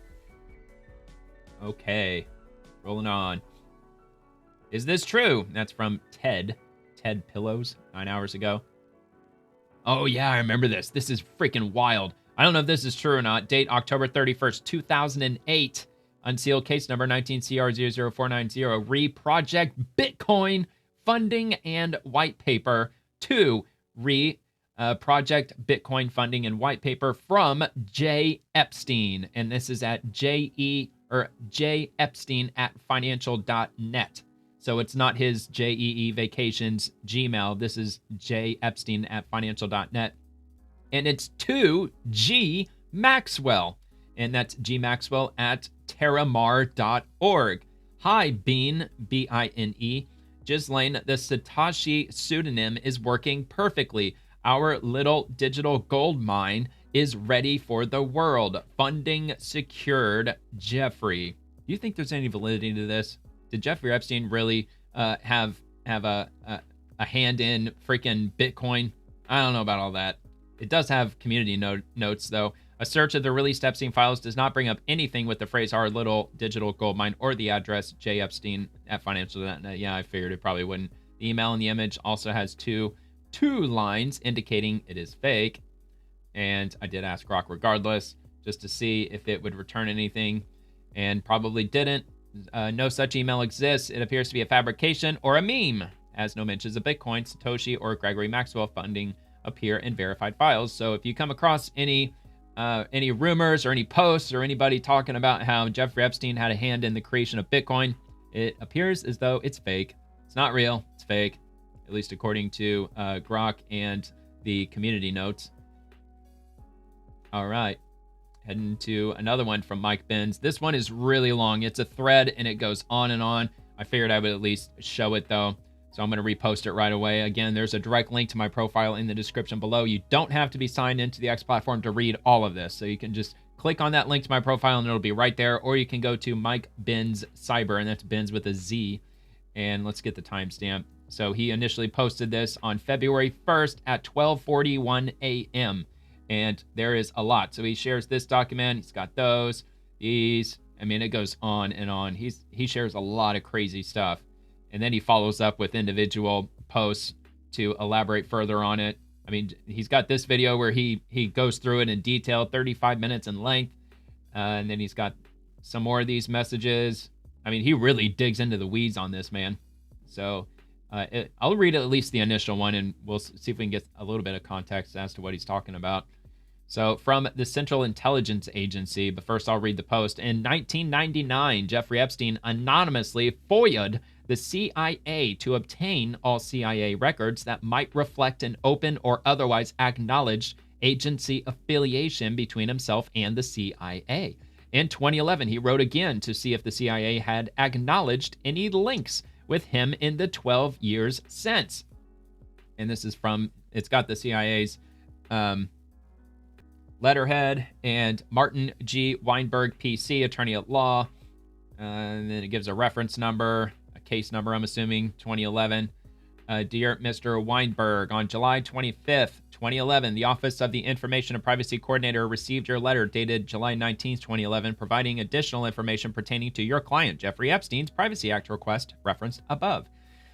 Since you have provided the necessary information, we process Mr. Epstein's request in accordance with the Freedom of Information and the Privacy Act. We search for CIA-originated responsive records that might reflect an open or otherwise acknowledged agency affiliation existing from November 5th of 1999, the date of our previous acceptance letter, to July 25th of 2011, the date we accepted Mr. Epstein's current request. We were unable to locate any information or records with respect to responsive records that would reveal a classified connection to the CIA in accordance with Section 3.6a of Executive Order 13526, as amended. The CIA can neither confirm nor deny the existence or non-existence of records responsive to your request.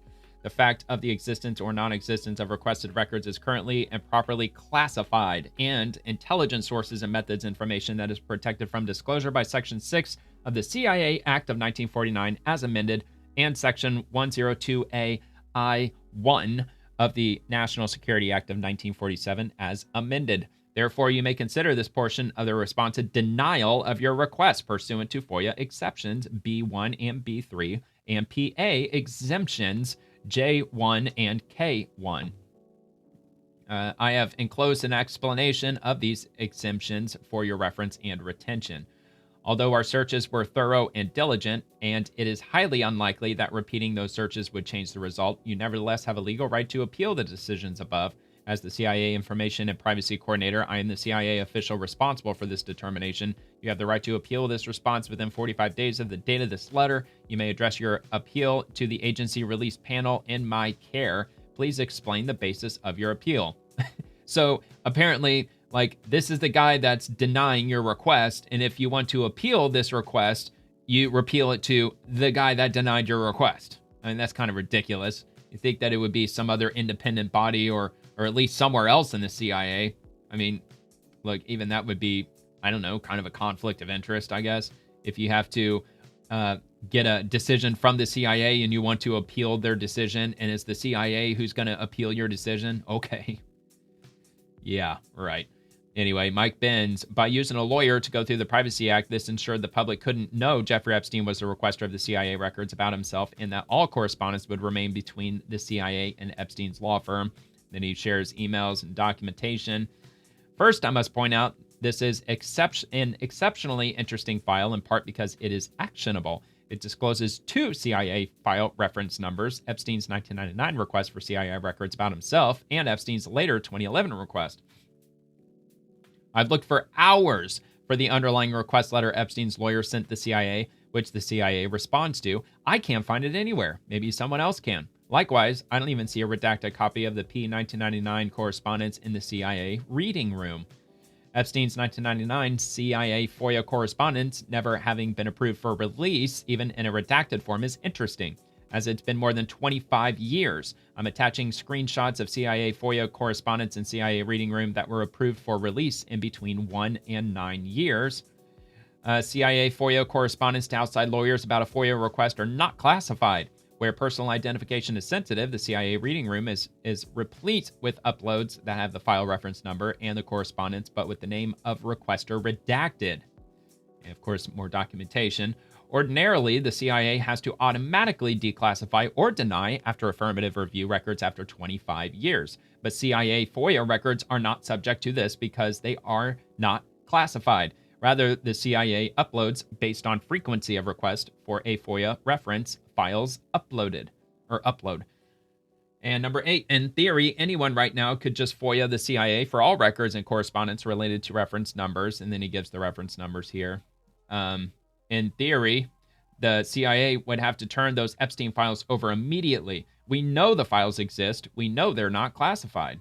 It's quite interesting. The reason Epstein's FOIA comms with CIA are important to get now is because it's hard from this new DOJ drop to deduce exactly what Epstein asked for, exactly what the CIA looked for, and exactly what parts of the request triggered the CIA to issue a GLOMAR for part of it. For the record, I don't want to send this FOIA request because I don't want to get killed. Oh my God. but you definitely should. Now let me break down for you why. First, it'd be huge to know what exact CIA records Epstein requested about himself in 1999 and what year he set the look back date to.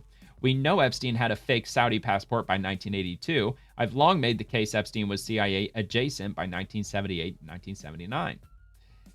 And second, we can't currently tell exactly what records Epstein requested about himself in 2011 because the CIA response to him in 2011 shows they simply reran the same request Epstein sent in 1999 and updated their request search through 2011. Third, given Epstein's CIA adjacency by the late 1970s and throughout the 80s, it's quite possible Epstein originally FOIA'd the CIA for records about himself in the 80s, and his 1999 FOIA simply reran his earlier 1980s request. In that case, you'd get all that info. Fourth, the fact the CIA gave a partial response, quote, no open or acknowledged agency affiliation, end quote, and partial glomar means the exact text of what Epstein requested could both, number one, finally confirm whether the CIA is hiding classified Epstein documents, and two, hint at what is classified. Number 16, one reading is Epstein repeatedly FOIA'd the CIA to keep checking if they'd publicly disclosed any links with him so he could decide what he could credibly tell his colleagues going forward and know what info might be easily discoverable by foreign counterintelligence organs. And number 17, importantly, Epstein was not a widely known figure at all in 1999. He only came into public awareness in 2001 and 2002 when the public became curious who was flying Bill Clinton around Africa. So Epstein checked if any CIA connections were public before he himself went public. Number 18, that puts the 2001 news report that Epstein once claimed to have worked for the CIA, though he now denies it, in a new light. It suggests Epstein may have bragged about his CIA role in the 90s, then saw it as a liability, then felt confident to deny it after his 1999 FOIA. Yep, seems about right. So number 19, but it gets better. The fact that CIA searched for any open or acknowledged agency affiliation does not mean that's what Jeffrey Epstein asked for. This paragraph only says the CIA has no open or acknowledged records on him. He could have asked a very different question. And 20, as it turns out, the CIA saying it has no records that would reveal any open or acknowledged agency affiliation, followed by a glomar denying both the existence and non-existence of classified records, is a stock CIA reply when you FOIA the CIA for a CIA personnel file. Which leads to the big question, did Jeffrey Epstein in 1999, years before he became a public figure, directly ask the CIA to see his own personnel file?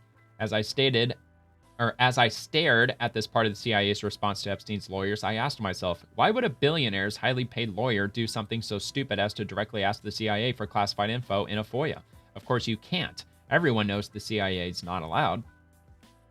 Remember, the CIA issued a denial of some request. What kind of $2,000 an hour hotshot law firm partner would be so clueless and so incompetent that he'd request classified documents from the CIA in a FOIA?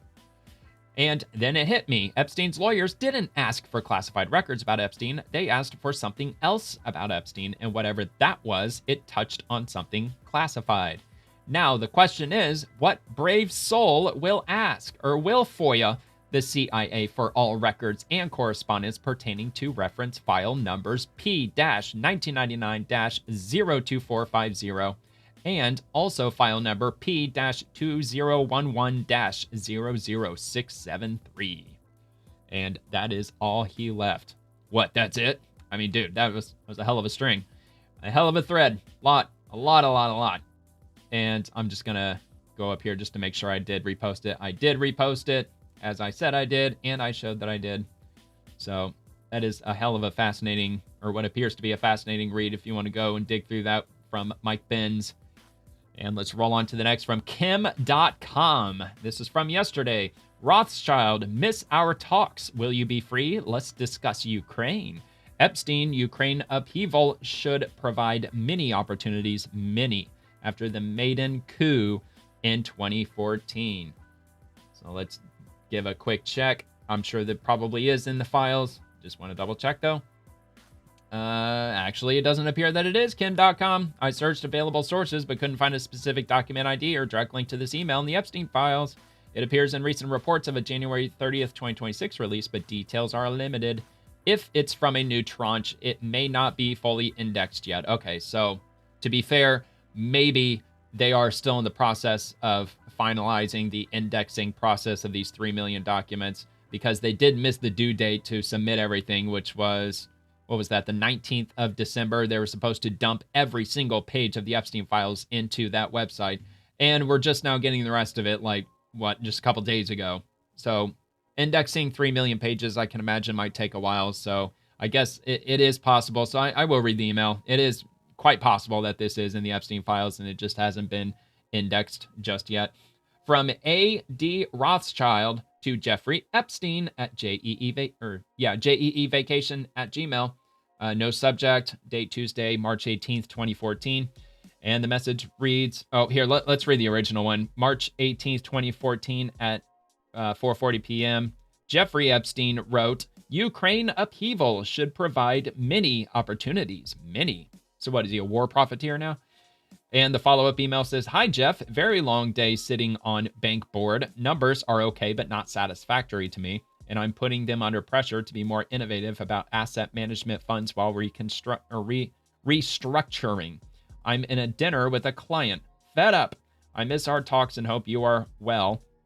We'll be at home tomorrow night. Will you be free? And let's discuss Ukraine. I don't know why, man. Why are all these like high-level elitists, these people that are probably making millions, if not billions of dollars, why are they so terrible with punctuation? I mean, am I the only person out there that takes grammar seriously whenever I write up emails? I mean, I even take my grammar seriously when I send text messages.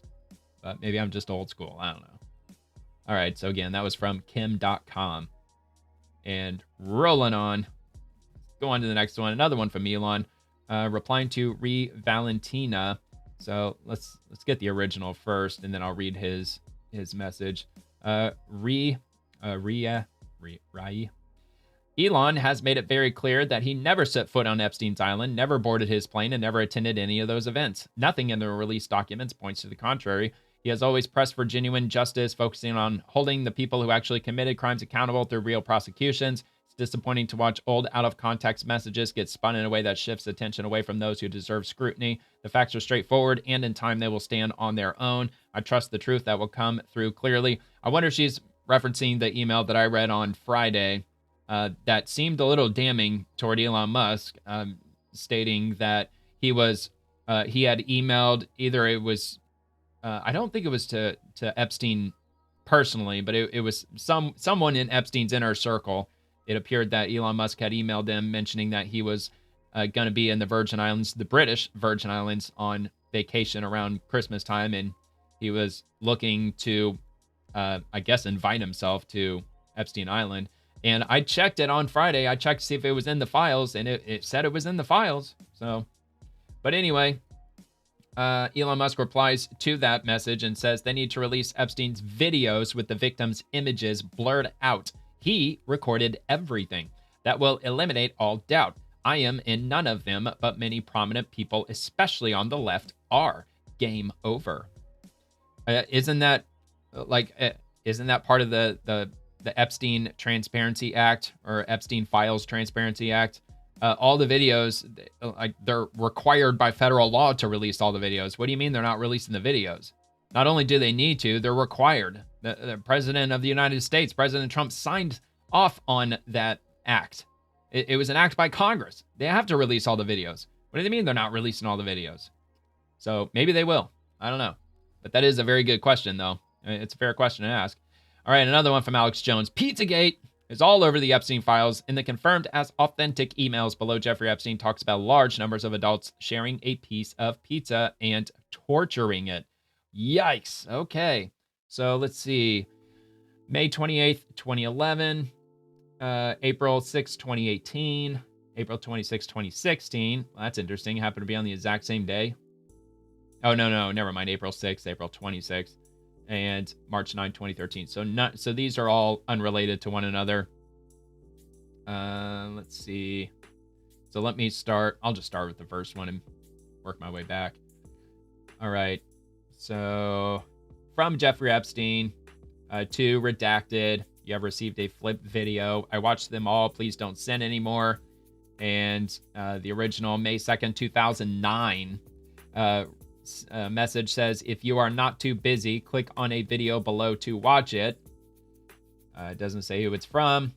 And then Jeffrey said, I already watched them all. Please don't send anymore. And then the follow-up, G-Max, which I believe is Ghislaine Maxwell, from her to Jeffrey Epstein. Sorry, I have no stomach for even the slightest aggro. I don't have the stomach for it or any drama, imaginary or real. I'm still fragile off the last one and scared of shadows. Okay, that's kind of a creepy response. This one, April 2018. Let's see attached. This is better than a Chinese cookie. Let's go for pizza and grape soda again. No one else can understand. Go now or no.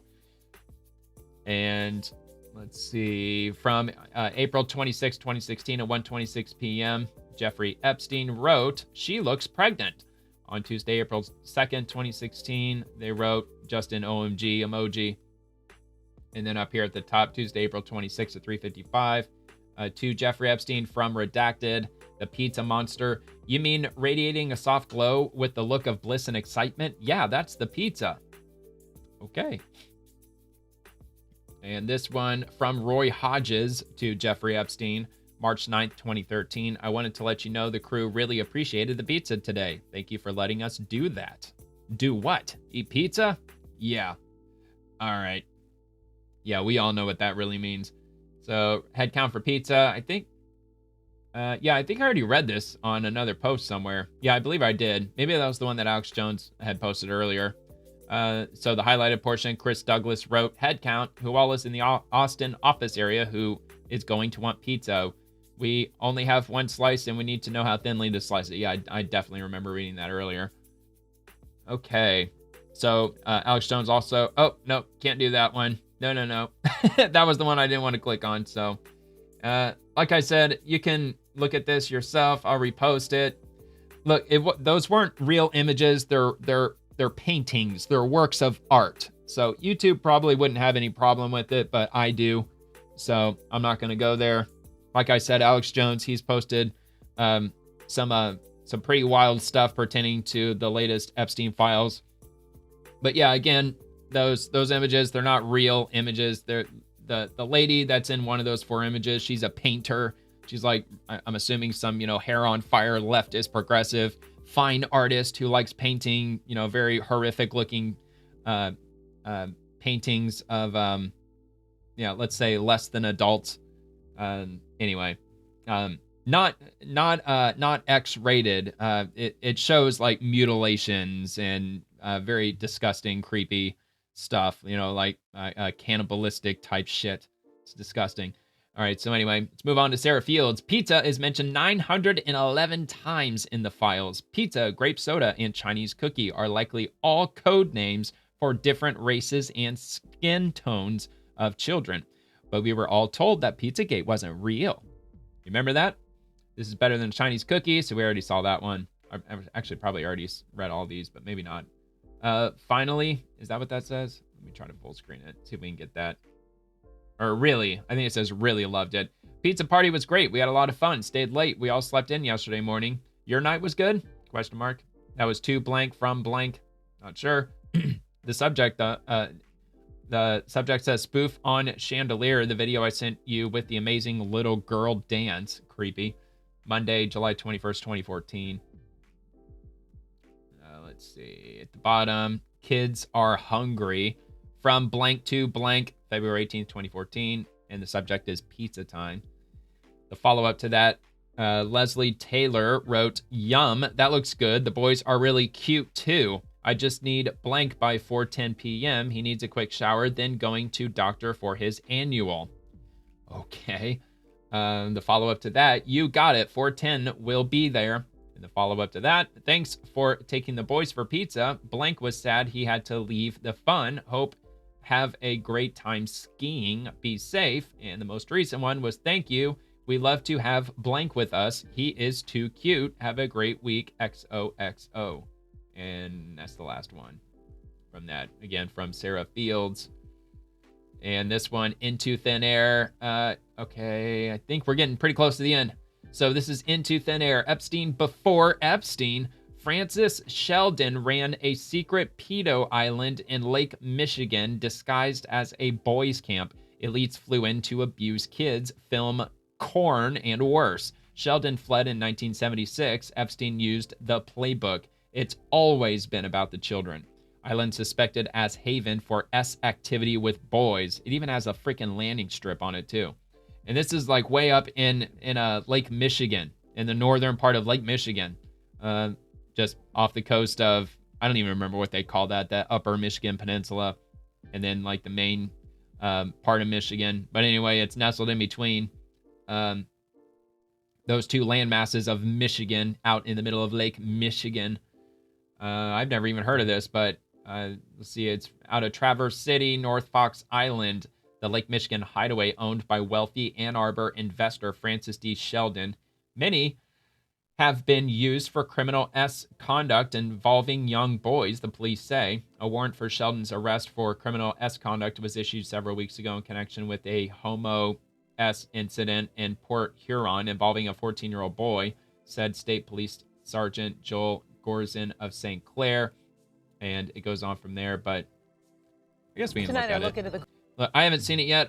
I think it might actually be a news segment, to be honest, but hopefully it doesn't get a little too Cold case of the Oakland crazy. County child killer takes us on a road trip to North Fox Island in northern Oh, he also Michigan. killed them? Police were investigating a child so he's a real pornography piece of ring shit. on the island back in 1977. Now, just months after 3 Oakland County children were killed and just weeks before another, Timothy King, was abducted. The pornography operation was run by a man with ties to Metro Detroit, and police were anxious to find out if he was involved in those serial killings. Kevin Dietz joins us now with more on that. Kevin. Yeah, one theory in the Oakland County child killer case is that it was part of a group of wealthy pedophiles who were trafficking in child pornography and groomed underage kids who became victims.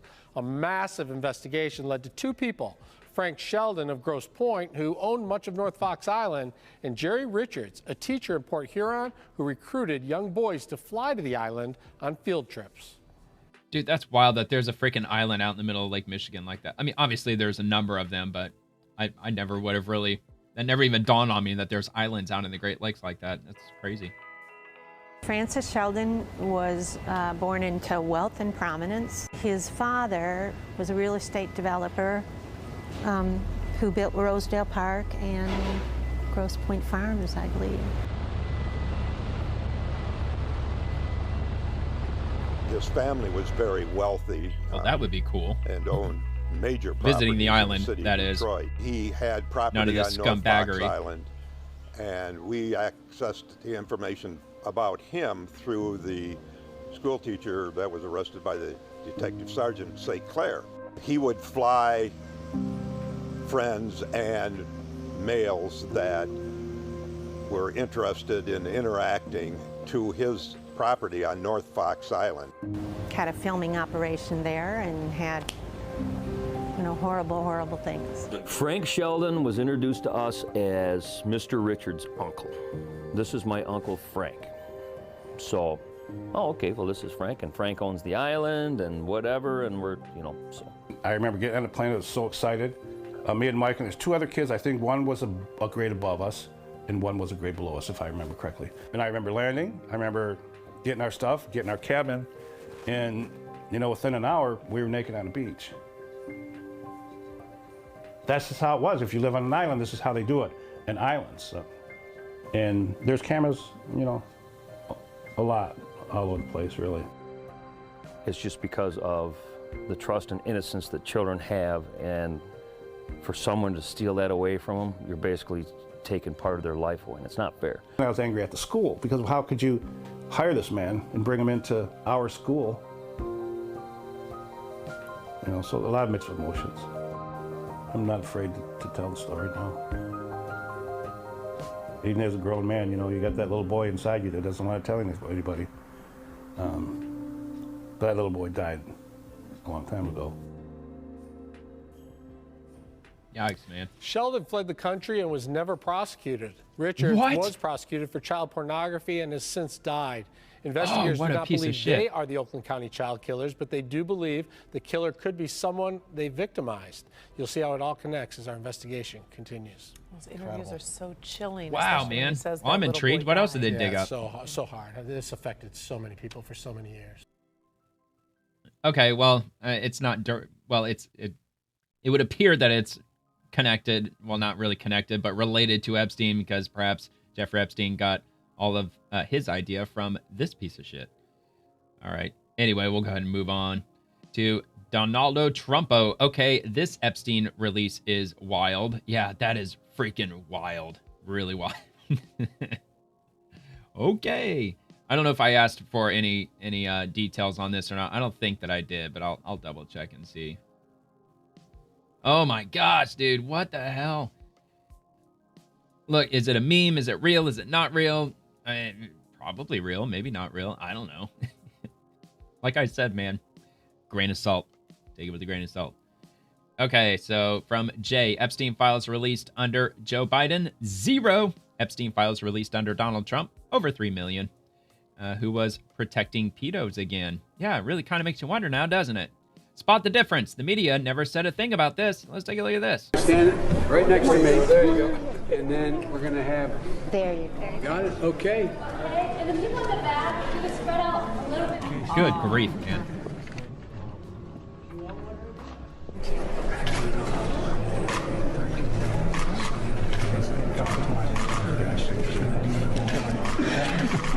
What a creep, dude.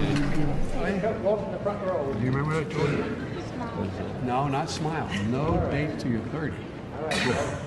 Hey, Angel, how old are you? You're 12. What's your name? How are you? Stand right next. Yikes, man. Freaking creep show.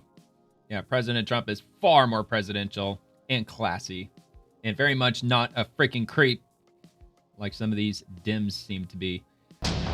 If you enjoyed the video, please like and subscribe to the channel.